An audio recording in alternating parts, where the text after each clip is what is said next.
Hello to our viewers around the world. Welcome to OMN, and we are grateful you joined us today on the last English program of the year. This is a special edition. The program is produced by Oromo Media Network, OMN, and broadcasted through a satellite feed to East Africa and around the world through social media platforms. I, Daraja Hawas, will be your host, saying hello again with our technician, Adil Osman. On today's year-end special English program, we have brought you a guest who is a well-familiar figure with most of our audiences. He is here to chat with us on current situation of Ethiopia and the Horn, sharing his view based on deep regional knowledge and perspective he acquired from many decades of exposure to Africa as a career ambassador. My guest is Ambassador Herman Cohen. Ambassador Cohen was, most of you know, an Assistant Secretary of State for African Affairs under President George Bush between 1989 and 1993.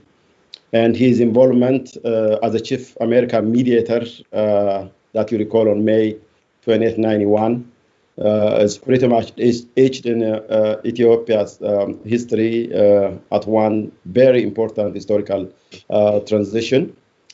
In general, Ambassador Herman Cohen was an immense knowledgeable in African politics and diplomatic world. During his 38-year career with U.S. Foreign Service, he served in 5 African countries, and twice in France. He was the ambassador to Senegal with a dual accreditation to the Gambia from 1977 to 1980.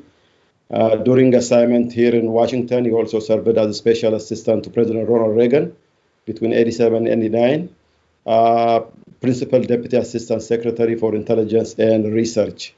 Cohen is a senior advisor to Global Coalition of Africa, and also several Africa-related organizations, and also an author of a book in Africa, Superpower Peacemaking in a Troubled Continent.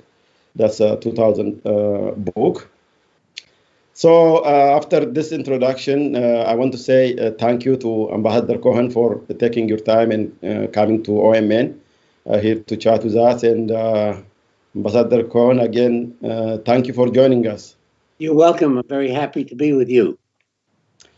Thank you. So, as most of our viewers are familiar with your name and your lifelong work around our region, I wanted to focus at the time you served at the United States Assistant Secretary of State for African Affairs under George Herbert Bush. Because this was a time of an end of a Cold War, as you know, and the reformation of perestroika of the Soviet were coming to end, and socialist satellite countries like Ethiopia and Cuba were being dumped by the Soviets and weakened. So with this dwindling Soviet and a continuous war of the Ethiopian so-called civil war that lasted for 30 years with EPLF fighting to liberate Eritrea, and Tplf also fighting to liberate Tigray, as well as the Oromo Liberation Front's movement for Oromo self-determination. So all this thing came with this geopolitical changes, and came to the gates of Addis when your mediation, Ambassador Cohen, started to do something about the peace and security of Addis area.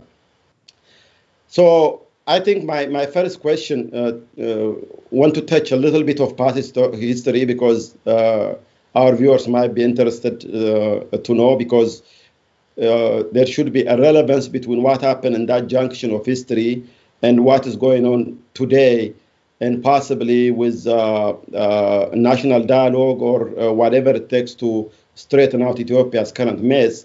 That experience might be relevant to hear.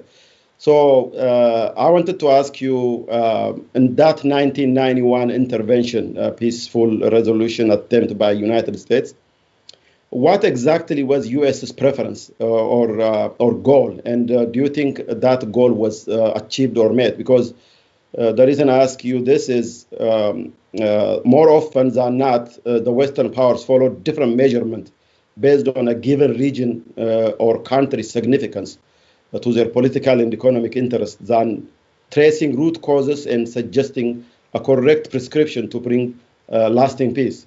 So do you think that was the case in this case? And when U.S. brought EPLF, TPLF, the OLF, and DERG to that London table, do you think all this thing was considered, Ambassador? Well, yes. Well, we did not have a solution for Ethiopia. Our main interest was to stop the war, and the Soviet Union is encouraging us because they said they were supporting the Derg, and they were spending a lot of money, and they had Soviet military there as advisors, and President Gorbachev of the Soviet Union, he told President Bush that it was costing them $1 billion a year supporting the Derg, and they couldn't afford that anymore. They needed the money for their own people, so they asked us to help end the fighting. And so we approached President Mengistu and the head of the Eritreans, Isaias Afwerki, and Meles Zenawi of the TPLF. We approached them and said, would you accept us as mediators to try and find a solution? And they all accepted. And so we began the mediation in late 1990. We met in various places, Washington, we met in Khartoum, and the war started to change direction toward March, April of 1991, when the Derg army started to fall back. They had kept the guerrilla fighters blocked in their mountains in Eritrea and in Tigray for many years.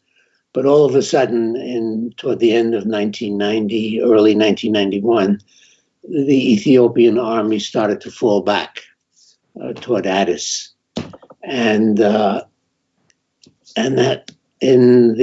toward May of 1991, they had totally abandoned the field. They were back in Addis, and the TPLF was at the gates of Addis, and the EPLF had captured Asmara. So in effect, the war was essentially over, but we had to decide what to do next. So that's why we had a conference in London with all the parties represented, and we discussed about the future. And everyone agreed that the Eritreans people had a right of self-determination. They had never been given an opportunity to decide, did they want to be part of Ethiopia? Did they want to be independent? Did they want to go back to the federal system they had between 1952 and 62? So we agreed that there would be a 3-year transition period, and then the Eritrean people would have a referendum. And since the TPLF was in control of Addis, they agreed that they would have a all-parties conference to decide on the future of Ethiopia itself. And so they scheduled a meeting for July 1991. So that was the result of the conference. The Oromo Liberation Front was represented there by Mr. Lencho. And he, at a rather late moment in the discussion, said he thought the Oromo people should have a referendum also. But I was rather abrupt there. I said, well, you waited so long to talk about it. It's too late. So you'll have to work that out when Ethiopia has a new political system, you see. So we left it at that. And they asked me to announce the results, which I did. And one journalist asked me, he said, well, the United States has always said that you don't like to split up African countries. you don't want them to break apart. They should all remain the same as when they became independent. Why are you accepting Eritrea having a referendum? I said, well, this was a special case because Eritrean people who were liberated by the British from the Italians in 1942 and were in a federation with Ethiopia from 1952 to 62, they had never been asked what they wanted. So we thought they had a right of self-determination. Therefore, we made an exception to our policy about allowing African countries to break up. You see, this was our one exception to that, you see. So that's the way we left it. And after that, we were out, and the Ethiopians worked on their own to develop the future. And then in July of 1991, the Tplf held a conference in Addis, to which I was invited, in which they brought all parties together to decide on the future of Ethiopia, where they decided on a new form of government. So at that point, our job was done and we left. We just became normal, had normal diplomatic relations with Ethiopia. I want to have a follow-up question on this. You mentioned the OLF being present on this May 91 meeting in London. But as you mentioned, the OLF was relatively the less maybe prepared or the less military power at that time. Was that in the calculation that the priorities or the favors were given to those who already marched their tanks to the gates of Addis? But what transpired after that for the last 30 years within the Oromo region, was that considered maybe not appropriately mediating the Oromo part of the deal? You think was neglected because of OLF's supposed or apparent power at that time, not to be concerned with? Well, the OLF was rather quiet. They weren't very active in our mediation and our discussions. It was only at the last minute when it was decided that the Eritreans would have a referendum, where Mr. Lencho said, well, maybe Oromo should have a referendum, Oromia should have a referendum also. But it was at the end of our negotiation, and we said, well, it's too late now. You should discuss that in the context of the future Ethiopian regime that will be elected at some point, you see. We said that we're not going to bring that up now. It's the end of our mediation work, you see. Maybe we made a mistake. Maybe we should have discussed it. But he waited so long until the end, you see. Ambassador, did the meeting started with all parties at once, or the OLF came late to the meeting, or wasn't raising these questions early in the meeting? The OLF was present all the time when we had our meeting, but they were very quiet. They just did not say much. And it was only at the end when we said that the Eritreans would have a referendum that they said, well, maybe Oromia should have a referendum too. But we said, well, this is very late in the game, and you'll have to discuss that with the new Ethiopian government, which will come into power next July. Okay, let's move on to the next chapter, which after the administration that you work with gave power to the Clinton administration. Of course, Eritrea became an independent country in 1993, and also TPLF morphed itself from its original question of liberating Tigray to the ruling it all with a fake and made-up coalition of the so-called EPRDF. So I remember President Clinton having President Isaias and the late Prime Minister Meles Zenawi calling them the new breed of Africa's democracy, where he made people like Mobutu Sese Seko, at that time he was alive, really cringe and jealousy. And then the Western world took Meles under its wing, made him the darlings of the G7, G20, shuffling billions of dollars in aid to the country. Later discovered, of course, that was embezzled. So as TPLF went through staged elections, sometimes it was monitored and approved by the West, winning election every 5 years, Saddam Hussein style, 100%, 98% winning. We recall the last election that TPLF did. The first time an American president set a foot on Ethiopia, said this is a democratically elected government, and 6 months after President Obama said that, the country blew up and TPLF was ousted.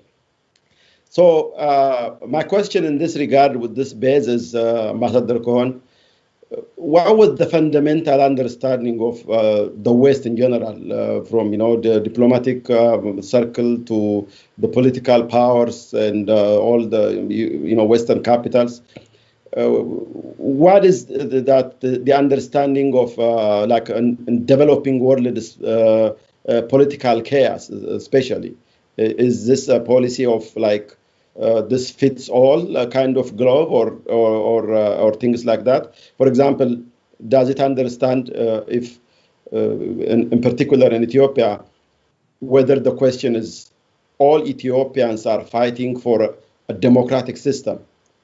Or does it understand maybe Ethiopia was a multi-nation country where the overwhelming majority of the population of Ethiopia and its land that it habits was annexed and incorporated to the empire, and that is the current political complexity and mess that is creating this tectonic plates moving and shifting.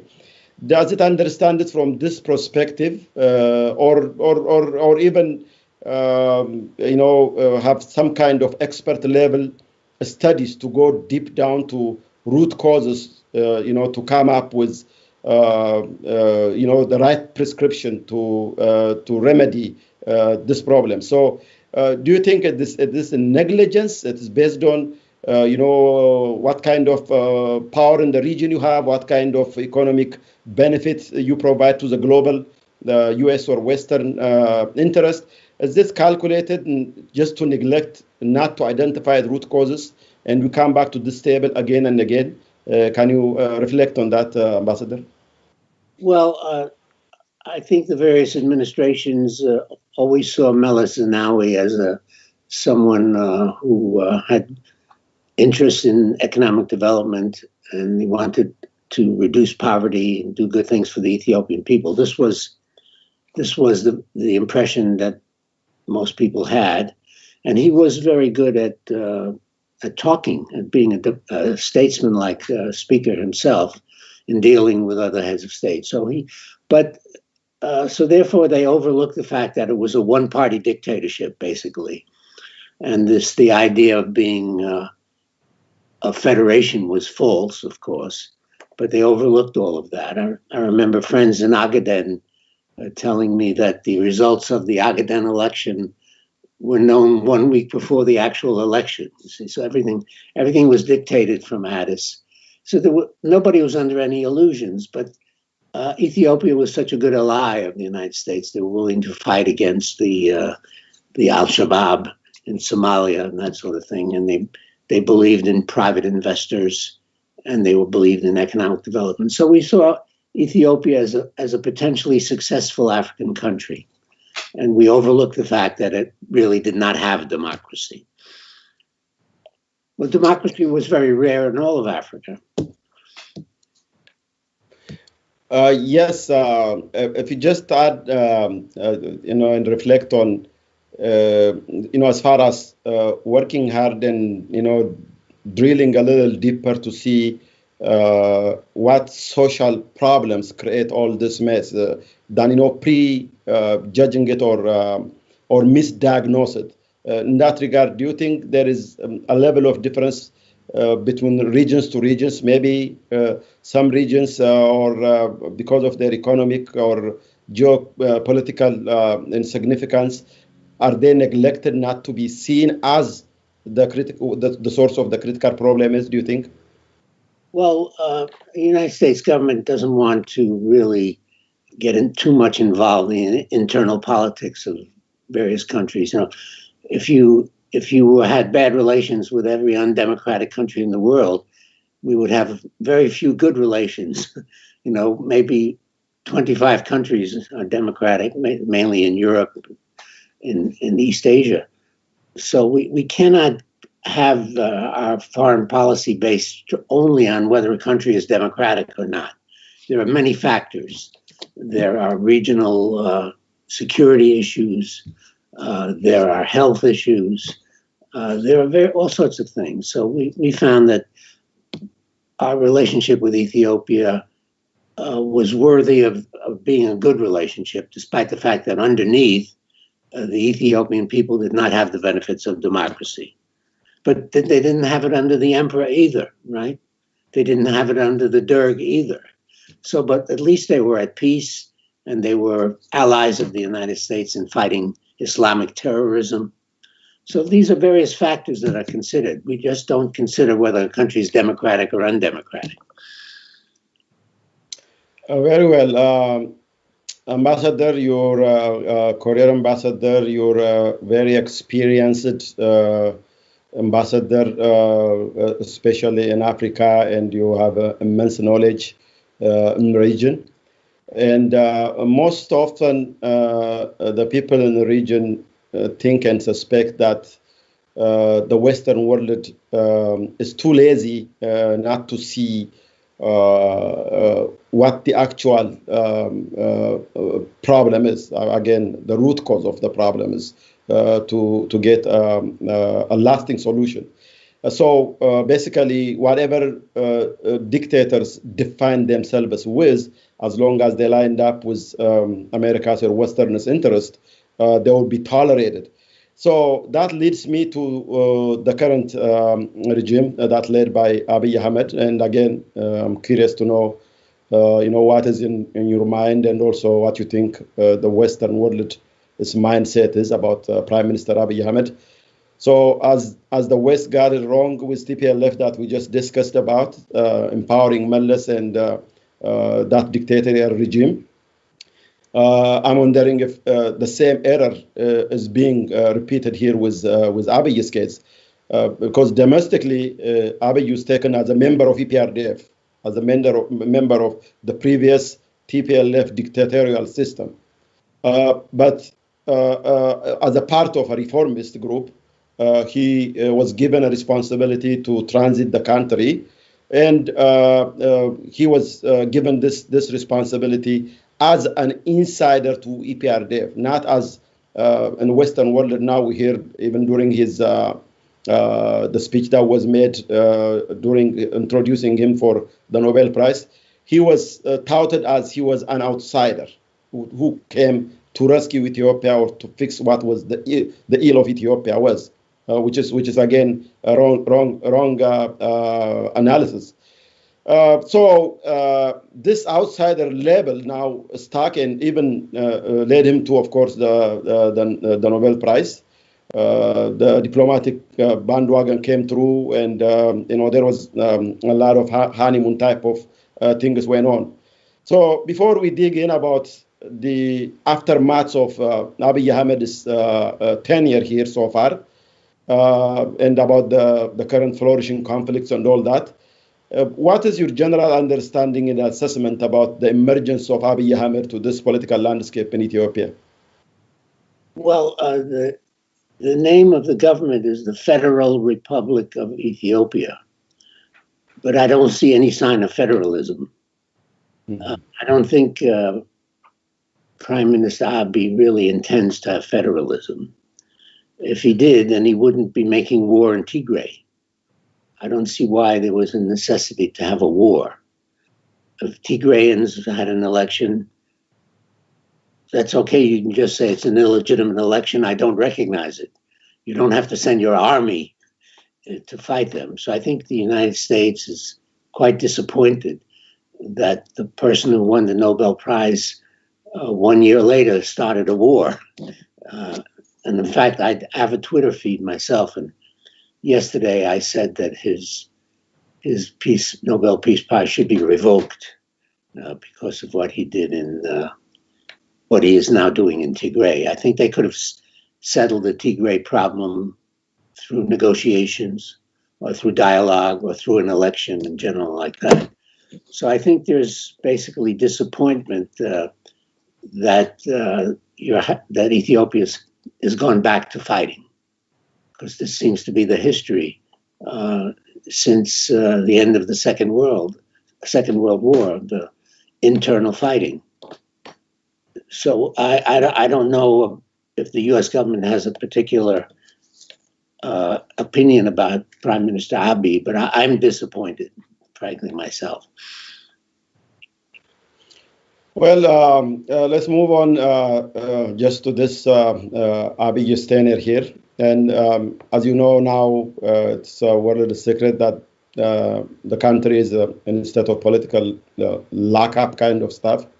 The opposition, one of the opposition parties, leader, Professor Merera Gudina, sums it up as a political lockup, which is in Amharic, it's called political kirkar. Is what it says. Basically, it's a penny that rolled down to a deep cement concrete crack that you can't get out.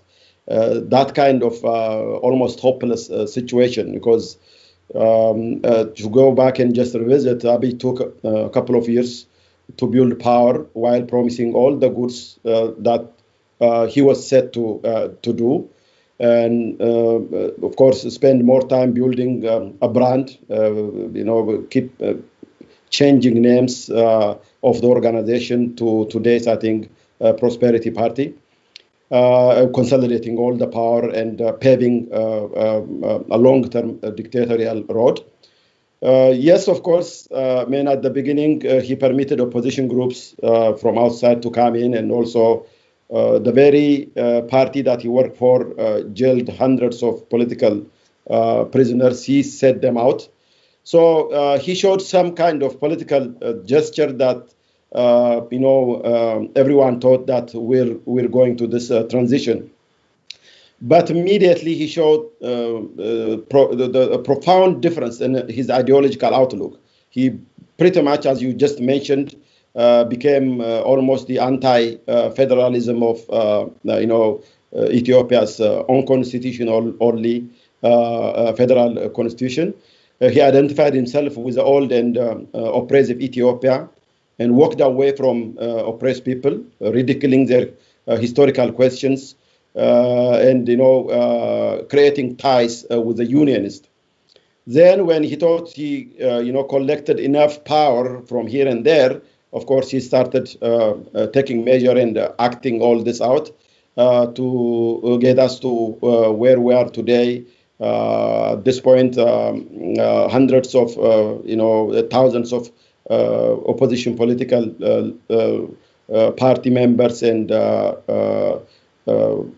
party leaders like the popular Oromo Resistance Icon, Jawar Mohammed, all these people are in prison, and the war in Tigray. I'm going to come back maybe a little bit later to ask your opinion about the atrocities that are being reported and all that. So now all this adventure is coming to be tested with fire. And as you see, the country and the entire region is in the verge of catastrophe. So my narrowed down question to you is, what is your view that the international committee and diplomatic world and the Western capitals supposed to do to get this, a penny in the crack kind of political situation? Well, the international community, I don't think has reached any conclusions, but it's clear that Ethiopia is not heading toward a democratic system. On the contrary, it looks like it's going to be like the traditional Ethiopian system, a one-party rule, a one-person rule, whether it was the emperor or Meles Zenawi. And the question is, what will be done with all that power? Will it be done to help the people, to do economic development, to reduce poverty, to encourage investors? Or will it be totally corrupt? So everyone is waiting to see which way it's going, but it's quite clear that nobody expects Ethiopia to become a democratic country or a federal country. So it starts on a basis of disappointment, but everyone is waiting to see, well, what do they do with the power? Do they work for the people, or do they work for somebody else, or they work for themselves? So we cannot reject every country that is undemocratic. Otherwise, we would have very few friends in the world. Mm-hmm. So we're just waiting to see what happens. What will Abiy do with his power? So far, there's disappointment because he made war in Tigray. That was not necessary. But what will he do with his power when he has total control over Ethiopia, he's heading in that direction?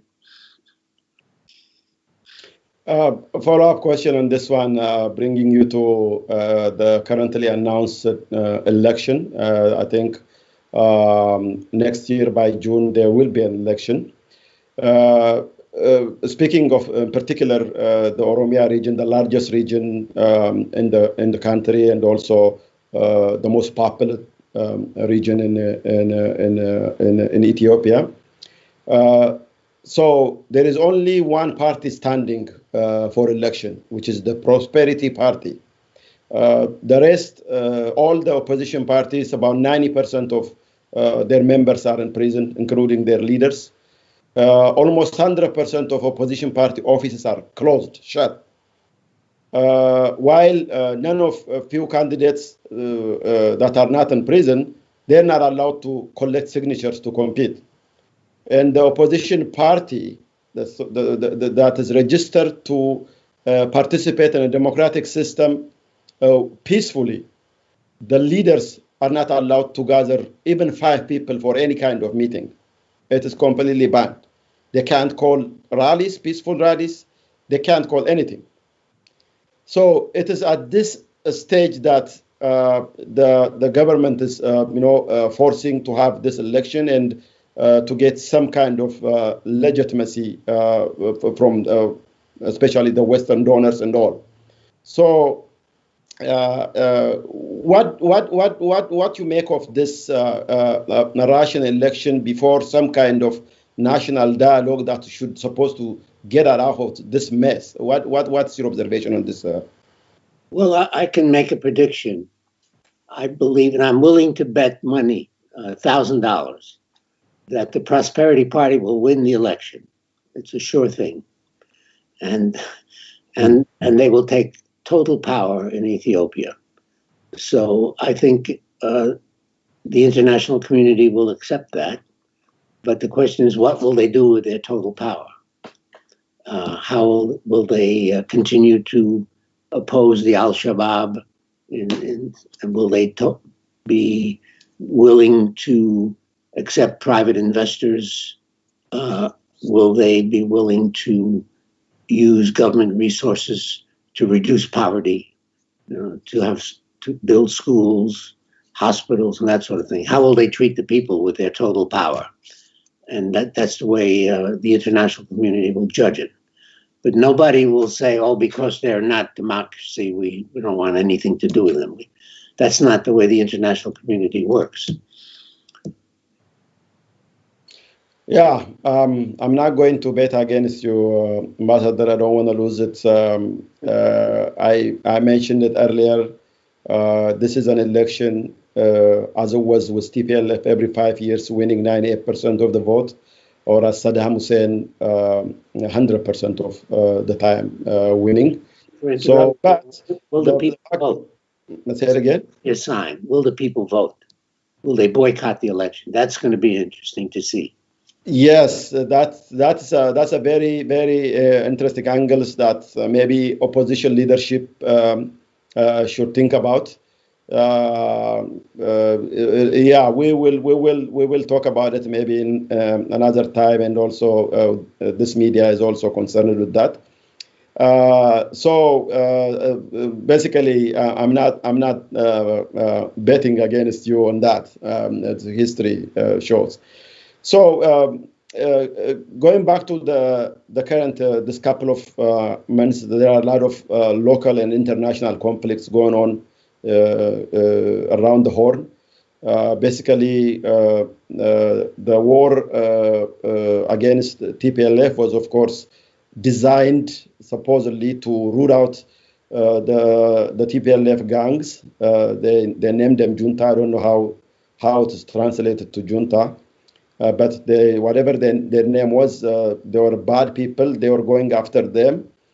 But what ended up happening was the war brought a lot of other parties against this region of Tigray, and a lot of blood spilled because of that. I'm not yet to see a capture of any TPLF leadership or a death of any TPLF leadership, but I sure have ample information that tens of thousands of people perished from both sides, from Amhara region, the Tigray region, the Walqait, the Raya, and everywhere in between.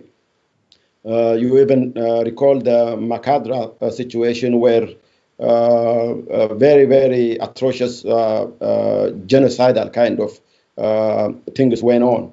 And of course, at the dawn of this, the conflict with Sudan, the conflict between Amhara and Benishangul, the conflict in Somalia and the Afar region, the conflict between, within Somalia and Kenya, where Ethiopia was part of the meddling.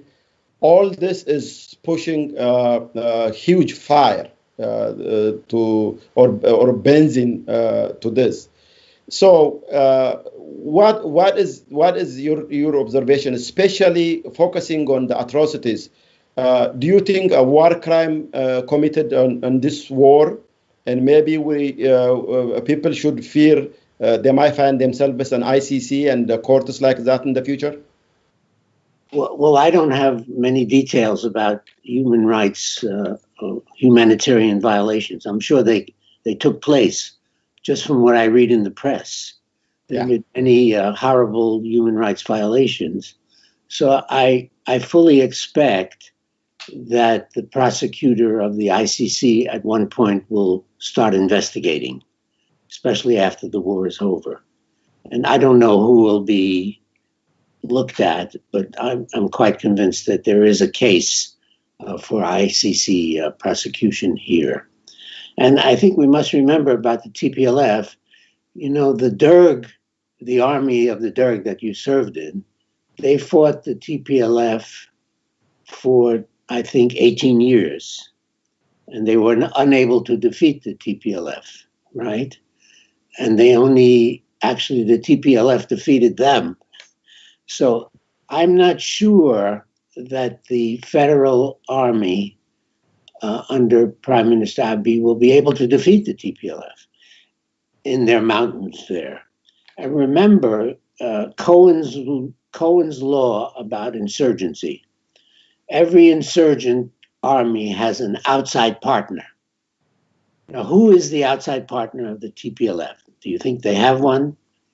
I would say somebody in Sudan is helping them, either by giving them arms or other types of help. So we cannot assume that the TPLF will be defeated. So at some point there will have to be negotiations to end that war, and there will definitely be ICC investigation. I'm sure of it. Last point, Ambassador, it's just your, general observation, maybe a question I missed or whatever you might want. And in general, what do you advise Abiy or the Ethiopian people in general to work hard to get out of this mess that is heading to regional catastrophe? Well, I think it would be very good if Prime Minister Abiy could call a national dialogue. He may not want to talk directly to the TPLF because, they're the enemy and that sort of thing, but call a national dialogue in which all parties will be invited from all parts of Ethiopia to say, well, what kind of future do we want for our country? What kind of political system do we want? And maybe even write a new constitution. I think that if Prime Minister Abiy does that, he will deserve his Nobel Prize. Just making peace with Isaias Afwerki was not really worthy of a Nobel Prize. But if he calls a national dialogue and invites all parties to decide on a true democratic constitution, then he will be deserving of the Nobel Peace Prize. So that is my advice to him. National dialogue, says Ambassador Cohen, that is a bell that is ringing around the world, including within Ethiopia, to bring all parties of Ethiopia, to bring all the people who are incarcerated out and sit down on the table and talk about what is the future. Ambassador Cohen, thanks for being with us and taking our questions. And in the name of the Oromo Media Network, OMN, I extend my gratitude for your presence here. And I hope to see you with similar or different topics in the future. Thank you very much, and Happy New Year, sir. Thank you. It was a pleasure for me, and I wish you a Happy New Year as well as all of the Ethiopian people. Thank you. Thank you. For the OMN viewers, we say thanks for staying with us and be part of this program, and would like to wish you a very happy year. Until we meet with another special program again, I'm Daraja Hawas with technician Abdul Osman. We say goodbye. Thank you. Bye-bye.